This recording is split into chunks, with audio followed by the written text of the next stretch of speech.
They didn't tie her hands, didn't need to. She'd already been signed away, not by a judge, not by a jury, but by the man who called himself her husband. $72. That's what her name was worth on paper, stamped and sealed like she was livestock. Being transferred from one pen to another. If stories like this matter to you, subscribe now.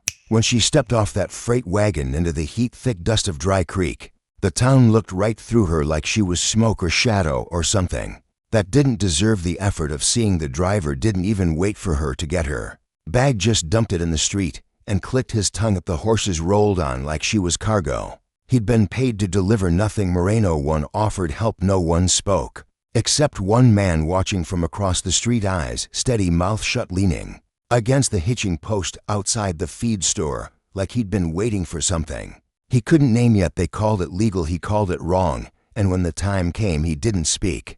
Didn't need to, he just stepped forward. Daron Whitlow had left town with a promise and a poker face 3 months back, maybe, for time blurred. When you spend it waiting for a man who wasn't coming back, left behind a debt and a marriage certificate inked with the same recklessness that bought him a half share in a quarter-empty whiskey crate. Eliza knew that now, standing in the street with blisters on her feet and dust coating her throat, watching the wagon disappear into heat shimmer like a mirage that was never real to begin with. Josiah Ruliff had no interest in sympathy. He had the papers, Aaron's signature, the magistrate's stamp, and a woman who didn't have much choice in the matter. She stood outside his establishment that first morning, feet raw from walking in shoes meant for parlors, not rocky roads, eyes burning from wind, and something deeper than sham. If townspeople didn't speak to her, but they watched long enough to read the notice Ruliff posted to the mercantile door, with 3 bent nails: settlement of debt via domestic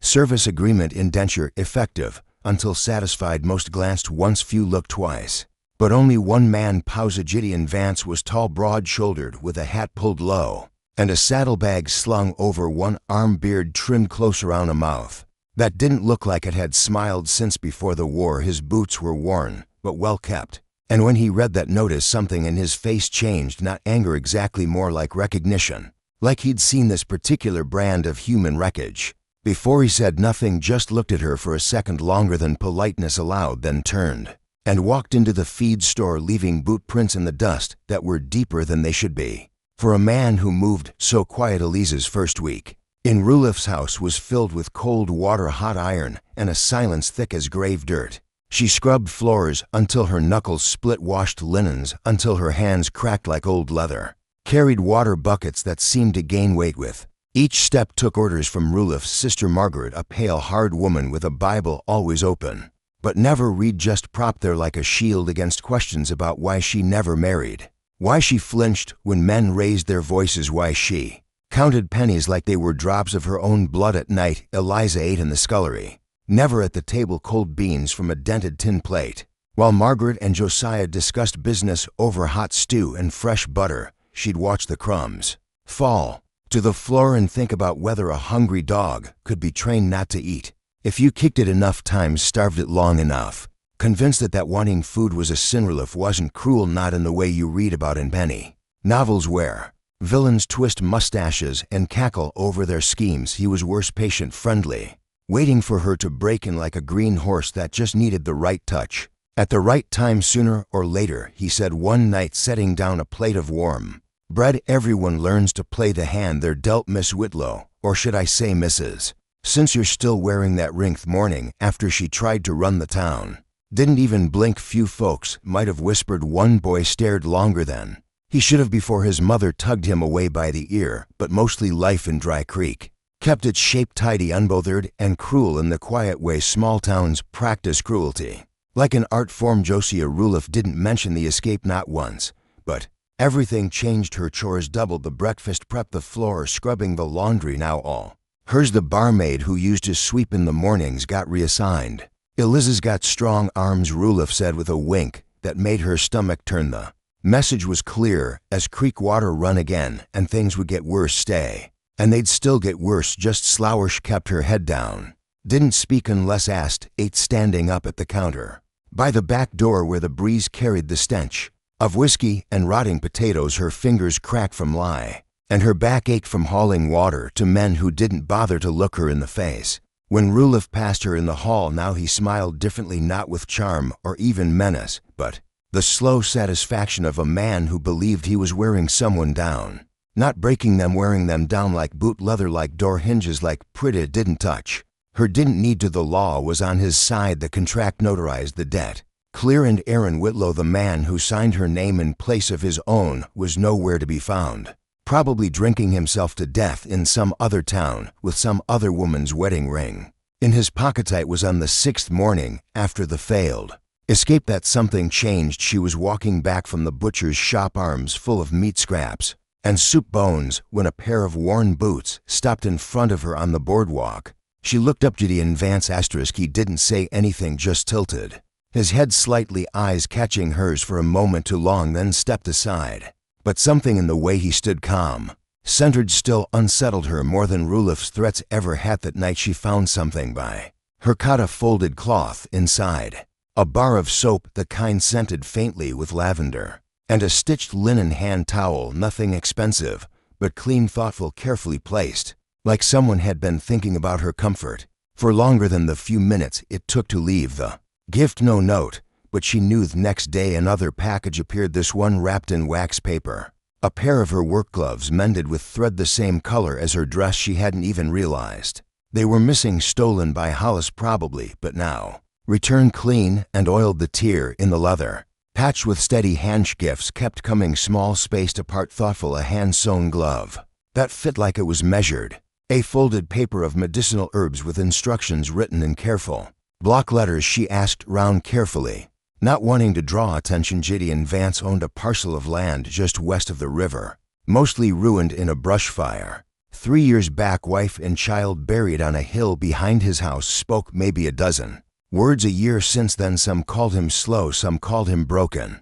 But Eliza started thinking of him as the man who didn't look away when looking away would have been easier. Be the second week. The silence had weight to it, settled on her shoulders like dust, constant, familiar, hard to wash off. She moved through each day like a ghost, tethered to someone else's mistake, living in a house she hadn't chosen, under a contract she never signed. Rulif's manner had grown more polished, and that frightened her more than his earlier roughness. He stopped barking orders, started asking softly, politely, like a man who'd decided she just needed time to see things his way. And Thursday he brought her a shawl from the mercantile, pale blue, nothing fancy, but new. Said he noticed she'd been cold in the mornings. She placed it back on the kitchen table without a word. And Friday he brought her a bottle of wine, told her to drink it while it was still warm from the sun. She left it corked, poured it down the drain when no one was looking. Then came Sunday evening. The saloon was quiet to quiet. Most of the regulars were off at a horse auction north of town. The barmaid had left early. Hollis was sleeping off a fever in the barn, and Rulif came into the kitchen. Alana didn't say anything right away, just leaned in the doorway, arms crossed, like he owned the light itself. You've been strong, he said finally. I respect. Thatch didn't respond. Couldn't trust her voice not to shake. He stepped forward slowly, took a seat at the table across from her, then set something down between them, a contract. He had it rewritten. He said, shorter term, just 2 more months in writing, sealed. You finished that and you're free. She stared at the paper, at the pen beside it, at his hands folded, patient as a spider waiting for a flibit.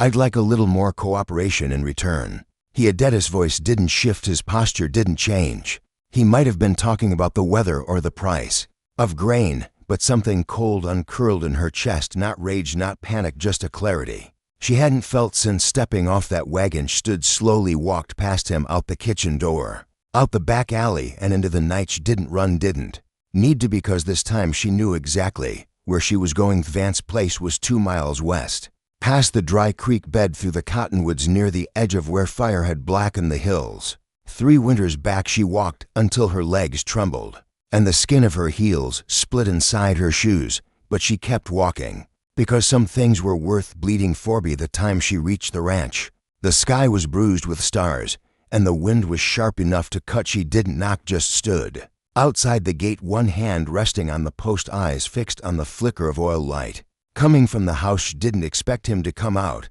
but he did. He stepped onto the porch, coat slung over one shoulder, watching her like he'd been expecting this moment for longer than he cared to admit. She didn't speak, didn't have to, didn't need words. for what was happening between them. He gave one slow nod and stepped aside. She crossed the yard, past the fence, climbed the stairs, and when he opened the door she stepped through. No words, no deal, no promises. Just the sound of the latch closing gently behind her, and the silence of a man who'd decided the only favor worth offering was one that asked for nothing in return. The room he gave her had no door, just a curtain nailed up with clean tacks and a cot tucked beside a window that didn't quite shut. The wind found its way in at night, but she didn't mind it. Felt honest. There were no rules, no instructions, no questions, just a place to sleep, a basin to wash, and a cup left beside the kettle every morning before sunrise. The only condition, if there was one, was respect, offered in silence, kept in gestures. In the second day she cleaned the porch without being asked. The boards were warped and dust cloaked, but under the bristles of her broom they started to remember their shape. When he returned from the pasture, he paused at the step, looked at the freshly swept boards, then nodded once before walking inside. That was how things worked between them. Acknowledgement instead of thanks, presence instead of explanation. By the end of the week she'd found the root cellar, the old shed full of rusted tools, and the burned edge of the house where fire had chewed through the north side of the roof. Years ago someone had started to rebuild, then stopped. Half-nailed boards, stacked lumber, a hammer left where time had dried the handle smooth. She never asked what happened, but she knew inside the house there were signs. A photograph hung crooked above the hearth, a woman with dark eyes and a child sitting straight in a chair, both staring into the camera like they didn't trust it. The frame was cracked, the glass long gone-ish. Caught him once just before dusk holding the photo in both hands, seated in the chair where the child had sat. He didn't notice her watching, or if he did, he chose not to move. She returned to the kitchen and started supper. They didn't eat together, not at first, but by the second week he stopped waiting until she went to bed. He'd sit across from her in the lamplight, spoon in hand, listening to the wind play through the gaps in the wood. Occasionally she'd talk about the dog she'd had as a girl, about a flower she once planted that refused to die, no matter how dry the season, about how her husband always wore his shirts too tight, like he was trying to grow into someone he never became. Vance never interrupted when he did speak. It was short, quiet, sometimes only a word storm when the air turned.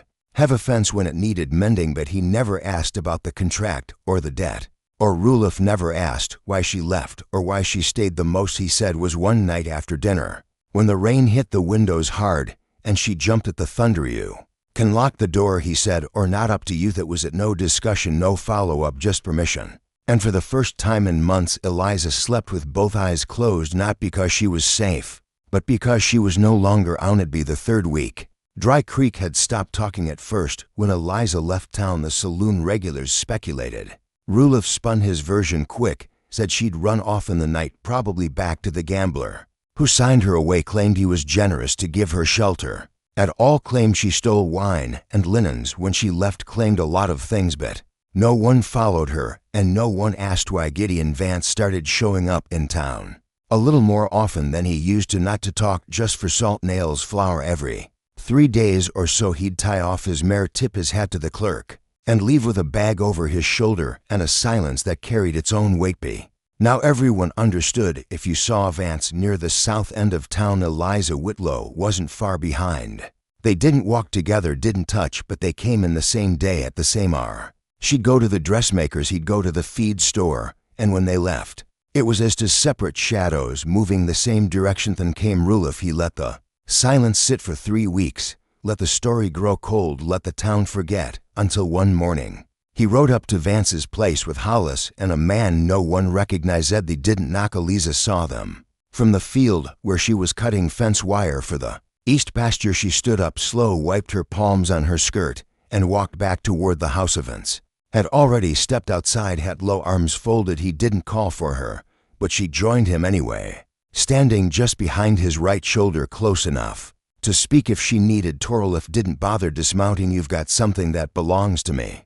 He said no response. "You've got the contract," he added, holding up the paper, still binding, signed and sealed. Still Vance didn't answer. Eliza took one step forward, just enough to be seen. "You tore it," she said, "right in front of me." "Tore a copy," Rulif snapped. "Not the original. That's what matters." She was pledged until the debt was cleared. "You didn't pay me. You paid the sheriff." Vance finally moved, reached Into his coat, pulled out a small leather pouch and tossed it at Rulif's boots. It landed with a jingle count. Eliza said quietly. That's more than you ever paid for any. Rulif stared down at the pouch, then back up at her. You think money fixes this, that you can walk out on a contract, vanish like a thief, and I'm supposed to just swallow it? She held his gaze. You swallowed it the day you let a man sign me over. Without asking if I had a voice. It landed hard. Even Hollis shifted in his saddle. Rulif's expression twisted, but he didn't climb down, just sneered, spat into the dirt, and said, "You'll regret siding with him. You think a man who won't speak for himself is gonna protect you. When it counts." Vance didn't blink, didn't move, and Eliza didn't look away. He stood like that for a long moment. Three men on horseback facing to people, without weapons, without titles, without anything that counted in Dry Creek, except conviction. Rulif didn't get off his horse, didn't press further, just turned the reins and rode off in a storm of dust. But as he disappeared over the ridge, Eliza knew it wasn't over. He'd be back, only next time he wouldn't come with a contract. He'd come with something worse. It didn't take long, for days, to be exact, for days. After Rulif rode off Vance's land with dust on his boots and a bruise in his pride, Eliza woke to the sound of horses again, to this time maybe three, moving slow up the ridge road. Just past dawn. She was already dressed. She hadn't slept much since that visit. Vance was outside by the time she reached the porch. He hadn't touched his coffee, just stood facing the trail, one hand resting near the post where the old rifle leaned, not drawn, not lifted, just present. The riders crested the hill. Rulif, Hollis, and a third man Eliza didn't recognize, but she didn't need to. His coat was to fine, his hands to clean, and the way he surveyed the land told her exactly who he was. Someone from outside Dry Creek, probably from the county office, paid to make things disappear on paper first and in flesh if needed. This time Rulif dismounted. "You've had your time," he said, brushing dust off his jacket. "Now I've come for what's mine." Vance didn't answer. Third man stepped forward. "This is a civil matter, one with standing documentation. We don't need a sign." Pulled a folded sheet from his coat, opened it, and read something about an injunction, a temporary seizure, a writ signed by a judge whose name Eliza recognized from a courtroom in Abilene, where women weren't allowed to speak for themselves. Ish stepped forward. "You think I'll go quietly?" Rulif smiled. "You did before." Ish opened her mouth, ready to say something else, but stopped when Vance stepped past her, slow and steady, and for the first time in all the weeks she'd known him, she heard the sound of his voice without warning. "That's all," he said, just no, like it was a full sentence, like it was enough. And somehow it waste. Man with the paper blinked, taken off guard. "Sir, I don't believe you understand." "I do," Vance said a little louder. "Now you came for her. You think this place is too small for anyone to care. You think men with calloused hands won't stand up when it matters. But she's not yours, not on paper, not in law, not in life, not anymore." Rulif's face darkened. "You'll regret this." Vance looked at him, really lookety already. Did he say to walk back to the porch, sat down in the chair nearest the door, picked up his coffee, and that was that. Three men stood there a minute longer, as if waiting for someone to flinch. No one did, so they mounted up and rode out slower, this time quieter, like they weren't sure who they'd just lost. Tough at night. Eliza brought out the small tin box she kept hidden under the cot. Inside was the folded contract, the original, signed by her husband, stamped by the clerk, dated with the same ink that now looked faded, distant, like something from another life. Ash fed it to the fire. Vance didn't ask what it was. He just stood beside her while the flames curled the edges black. And when it was gone, truly gone, she turned to him and said the only thing that still needed saying, "Game staying." He didn't nod, didn't smile, just filled both their cups and handed hers back, like it had always been there waiting. By spring the town had stopped whispering. At first there were questions about where she'd gone, about whether she'd be back, about whether Gideon Vance had taken her in, or something else behind closed doors. But eventually the whispers dulled under the weight of repetition and silence, the kind of silence you couldn't argue with, because it didn't defend itself. Eliza didn't return to town much. Once a month, maybe twice, she walked beside Vance on his supply runs. She wore her hair tied back, now no ribbon. Her hands were rougher, stronger, her eyes sharper. The woman they'd seen dragged through Dry Creek wasn't gone. She'd just grown into herself again. She never took a last name, never called herself a rancher's wife. No one asked her. Tote the homestead. She worked alongside him in the field, repaired the barn wall that winter rains had torn down, and planted new seeds in a place where nothing had grown. Since the fire on Sundays, she washed her dress in the river and left it drying on the line, while the wind did the rest. Never asked her to stay, but he never had Tavi. Didn't talk about the past, not hers, not his. It hung in the air sometimes on slow mornings, when the coffee went cold before either of them noticed, or on long evenings, when the shadows stretched across the porch and neither one felt like lighting the lantern ounce during an early rain. She asked him what he'd lost in the fiery voice. He sage waited. He didn't explain.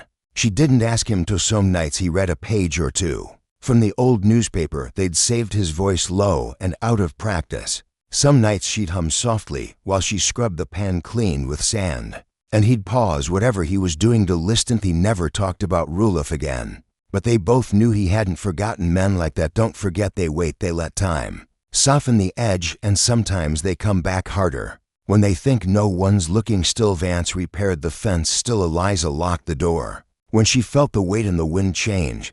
But they didn't live afraid. They lived ready. One evening, she found a carving in the shed, a rough bird shape cut from scrap pine wings, spread wide unfinished. She held it in her hands for a long time before placing it on the porch rail when he saw it there. The next morning he didn't say anything. He just let it stay, and that's how things were not healed but no longer broken. Because in the end, Dry Creek never did print her story. There was no court hearing, no righteous sheriff, no grand apology from the town that let it all happen. All she got was a place where no one asked her to explain herself, a man who listened by staying quiet, and the right to choose what came next. That she decided was enough, because some men buy land, some men buy silence, but the good ones, the rare ones, they pay that the right way by letting someone walk free, not because they own them, but because freedom isn't something you can own. It's something you can only give.